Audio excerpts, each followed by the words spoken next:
In our series, The Dish Recipe, we showcase one easy-to-follow recipe leading up to the James Beard Awards in June. We are spotlighting recipes by previous award winners.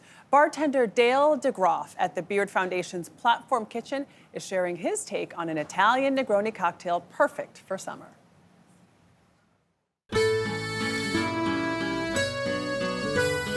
Hello, my name is Gayle DeGroff, formerly of New York City's wonderful Rainbow Room, and I'm here today to make you an unusual cocktail called the Negroni Sbagliato Corretto.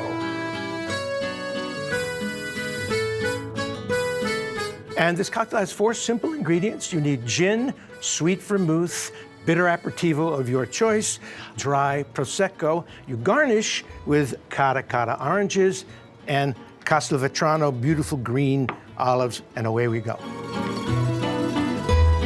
The Negroni Sbagliato Corretto is a really fun story. It was a bar basso in Milano, and the owner was making a Negroni for his customer one day, and he grabbed the wrong bottle and he started pouring some Prosecco on top of the other 2 ingredients. Then when he realized it, he said, "Oh, let me make you another one." And the customer said, "No, just serve it. Let's see how it tastes." And it was kind of a lighter style because he had left out the gin, and it became a thing at that bar. What I'm going to do here today for you is take the Negroni Sbagliato and correct it by adding the gin right back in. So here we go. We begin with the vermouth. This is a sweet vermouth. This is a bitter aperitivo, which I happen to make, as a matter of fact. And a little bit of artisan, I like supporting artisan distillers, conniption gin. This is a woman distiller. The women have the best noses in this business. Now we have the 3 ingredients. We've corrected the mistake by adding the gin back in, and now we're going to top it off to make the Negroni Sbagliato Corretto. Let's get some garnish going here. Get these beautiful cara. Look at the flesh on these things. I just fell in love with these when they came out. They emerged from the Brazilian orchards, and they just started growing them all around California, Florida, everywhere. And there it is, the Negroni Sbagliato Corretto. It's a beauty, isn't it? Salute. It is time now for our series, The Dish Recipe, a spin-off of our James Beard Award-winning series, The Dish, where we focus on one easy-to-follow recipe. And today, a 4th of July cocktail from our friend J.M. Hirsch, the editorial director of Christopher Kimball's Milk Street Multimedia Group. He's got a new book out. It's called Freezer Door Cocktails, a collection of ready-to-pour cocktails you can keep in your freezer. Jimmy Buffett would approve.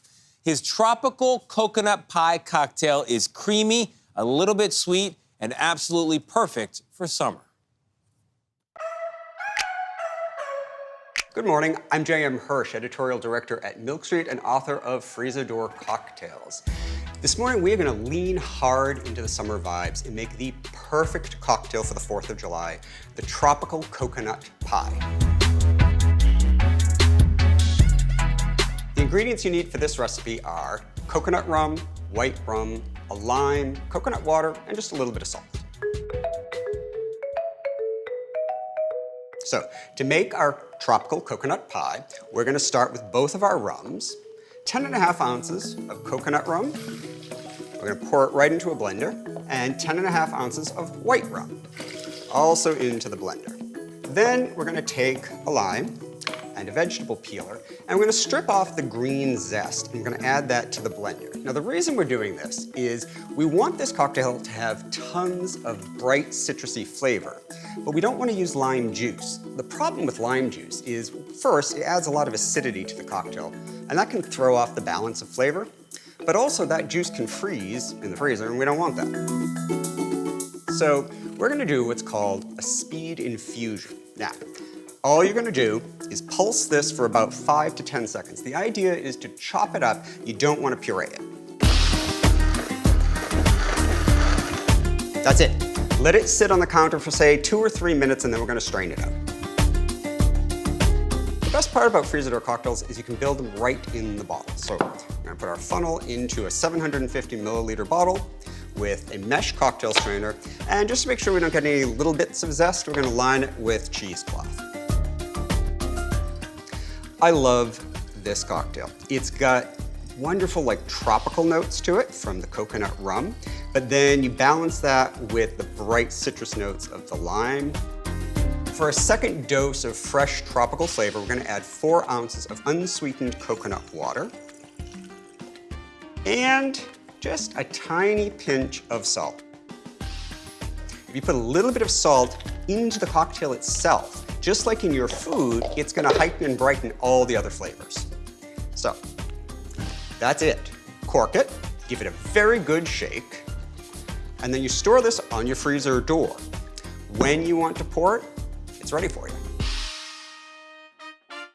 So, when it comes time to serve it, just grab yourself a cocktail glass, pour yourself a generous serving, and of course we can be fancy and do a little lime garnish here. There we go. Perfect. Cheers to the tropical coconut pie on a happy 4th of July. Oh wow. It's so bright and creamy and limey, but it's not overly sweet. There's not extra sugar, it just comes from the coconut rum. It's just perfectly balanced, perfectly refreshing. So cheers. It's really good. J.M. Hirsch likes his own cocktails. His new book, Freezer Door Cocktails, is out today and available wherever you like to buy your books. My only critique is, 10 ounces of rum, he says it serves 5 to 7 people. I don't know who you're hanging out with, but 10 ounces, maybe 2 people where I come from? Depends on the company, huh? Yeah. Now to our series, The Dish Recipe, a spin-off of our James Beard Award-winning series, The Dish. We focus on one easy-to-follow recipe, and today our friend J.M. Hirsch shares a lemony, beachy cocktail that will transport you to the Italian coast. No passport required. It's from his book, Freezer Door Cocktails, like the sound of that, a collection of ready-to-pour cocktails that you can keep right in your freezer. This is the Amalfi Lemon Margarita. It's refreshing, it's tropical, and it has an ingredient you might not expect: coconut oil. Good morning, I'm J.M. Hirsch, editorial director at Milk Street and author of Freezer Door Cocktails. This morning, we are going to make a cocktail that captures the essence of summer on the Amalfi coast. We're gonna make an Amalfi Lemon Margarita. The ingredients you need for this recipe are Blanco tequila, limoncello, coconut oil, and agave syrup. So, to make this cocktail, we are going to start with 17.5 ounces of Blanco tequila. Now we're going to use a really cool, fancy mixologist technique here that adds tons of flavor without actually adding anything to the cocktail. It's called fat washing. So we have our 17.5 ounces of Blanco tequila, and we've got 2 ounces of coconut oil that we've melted. Now, when shopping for the coconut oil, try to get unrefined or virgin because it's going to have a cleaner, richer flavor than the refined. Now, what we're doing is stirring this, and you're gonna leave it on the counter for about 5 or 10 minutes, and every minute or so, give it a stir. Now, the beauty of this is you're not gonna have a cocktail with any fat in it, but you are gonna have a cocktail with tons and tons of coconut flavor that's gonna be so tropical, so refreshing, and really amazing. So, I'm just gonna pop this in the freezer for about 20 minutes and let the coconut oil rise to the top and solidify. After about 20 minutes, your coconut oil has hardened. We're gonna put it back in the bottle that it came from. So grab a funnel and a mesh cocktail strainer lined with cheesecloth, and just carefully strain it back into the bottle. And now what we have is coconut flavored Blanco tequila. The next step is we're going to take limoncello. Limoncello is a sweet Italian lemon-flavored liqueur made on the Amalfi coast. It's adding our sugar. It's also adding our citrus flavor. And then finally, we're gonna add 1 ounce of agave or simple syrup. I like agave syrup because it plays really well with tequila. There we go. Now, you're gonna cork this, give it a very good shake, and then you put it on your freezer door, and it's gonna last until you need it. A little bit of dilution is important to most cocktails because it opens up the flavors and allows us to appreciate some of the nuances. So even though this cocktail came right out of the freezer, we're still going to serve it on crushed ice. And that's it. It's simple. It's ready when you are. Cheers. This is fantastic because you've got the high, bright notes of the lemon, and you've got the creamy, smooth notes of the coconut, and it's just a wonderful combination. I'm ready for the beach now. Oh, yes.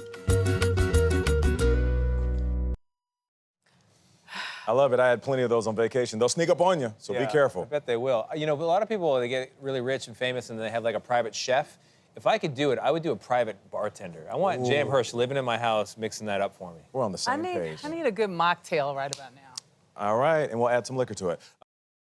No, we're not in college. We are.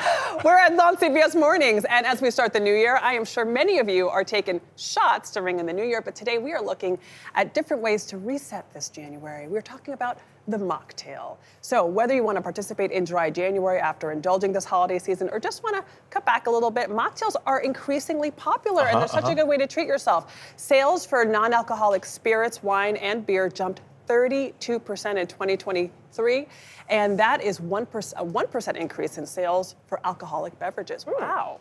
Food and Wine's executive wine editor, Ray Isle, is here to share some tasty mocktails and more. Hi, Ray. Hi, great to be here. You came bearing gifts. I came bearing gifts with no alcohol in any of them, which is kind of wild.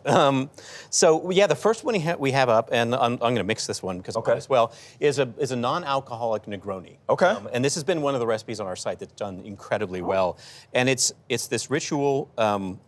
Non-alcohol, and the Negronis are incredibly easy. They're 1-1-1. Very popular. They're very popular Gin, these days, Campari, right? vermouth. This is a non-alcoholic gin. Vermouth. Okay. A non-alcoholic Liars, which is basically the substitute for the Campari. The Campari, okay. And then this Martini and Rossi non-alcoholic vermouth, and mix. Mix it up. Pour. Okay. Drink. Pour properly, Ray. Come on. No, it's weird. Without the alcohol, I don't know what I'm doing. It's delicious. And it's actually a really remarkable refreshing. sort of version of a Negroni that is not a Negroni. And it has like a little bit of a zing from like, that's almost like gin, but it's not. Yeah, it's got, so the gin substitute what does has a that come little with? pepperiness in it. Right. Which kind of, alcohol has a bite. And so you want something that's going to kind of mimic that bite without the alcohol.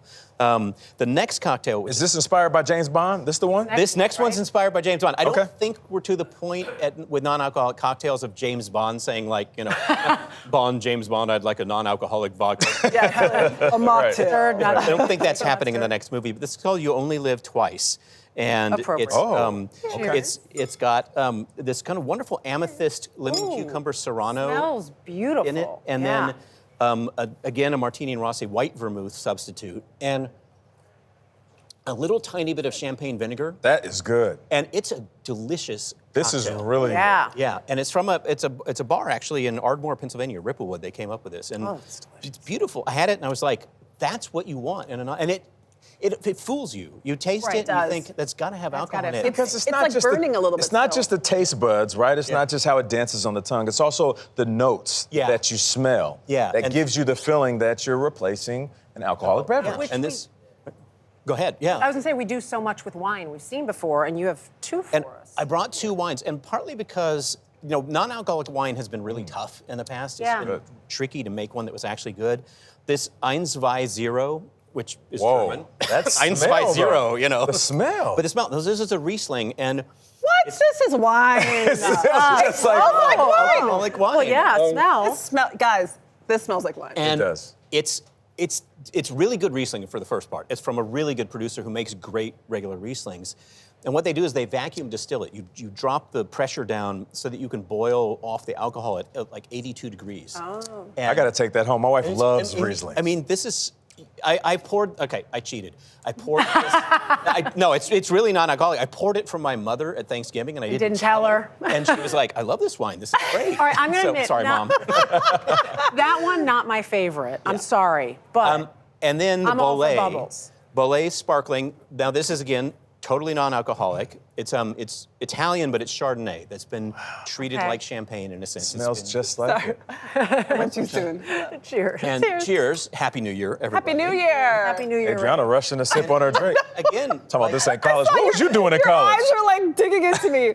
I mean, That one could pretty, fool, yeah. pretty impressive. Yeah. I did a huge This tasting. is the winner. This This is really good. legitimately tastes like Prosecco or champagne. My body and my mind are fooled right now. I know. Everything tastes like I'm sitting at a bar and it's alcoholic. So good. Ray, thank you so much. For more from Ray, you can check out the December and January double issue of Food and Wine on newsstands right now. Time for our series, The Dish Recipe. It's a spin-off of our James Beard Award-winning series, The Dish, where we focus on just one easy-to-follow recipe. And today, our friend J.M. Hirsch shares an autumn cocktail that leans into the season of pumpkin spice. The recipe is from Hirsch's new book, Freezer Door Cocktails. Ain't that a lifestyle? It's a collection of ready-to-pour drinks that you can keep in your freezer. This pumpkin spice martini is fall in a glass. It is sweet, it is strong, it is topped off with a dash of fresh apple cider. Good morning, I'm J.M. Hirsch, editorial director at Milk Street and author of Freezer Door Cocktails. It's that time of year again. We're gonna make a pumpkin spice martini.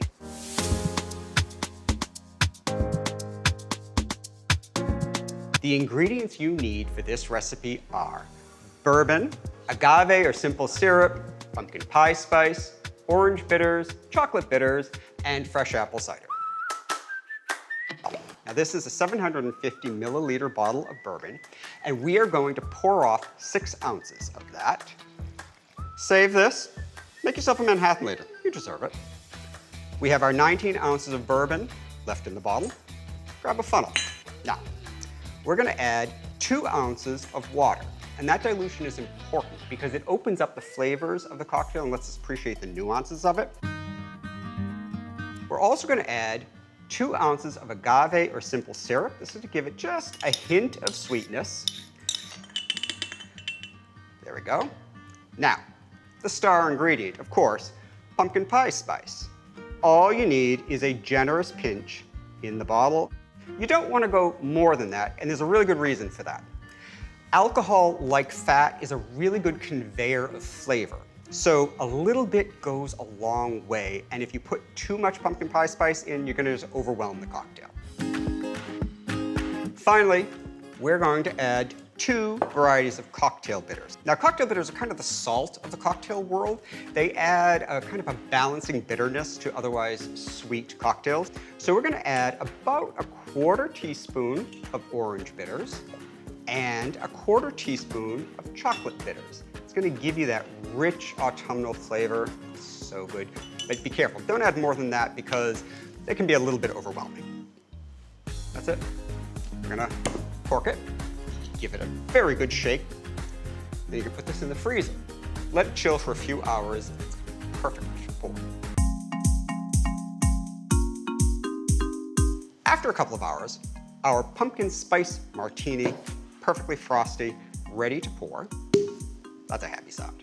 All right, you're gonna take your coupe and you're going to fill it generously, but not all the way, because we want to top it with just maybe an ounce or 2 of fresh apple cider to give it, again, a secondary note of that autumnal goodness that we want.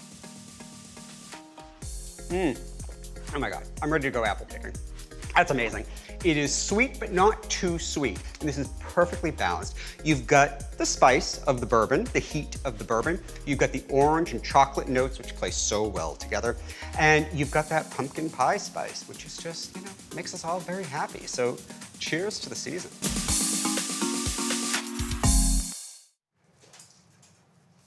You're having that this evening, aren't you? I don't know how to do it. I'm not a pumpkin spice guy, and I can't drink on a weekday, actually. I won't get up in the morning. I love J.M. Hirsch. He loves his cocktails, and the whole freezer door cocktail idea sounds like a Jimmy Buffett song, the late Jimmy Buffett, so I'm into it. Gayle, I'll for have a you, drink Nate? on the weekday. Okay. I was just going to say, Nate, you can't drink during the week because, what?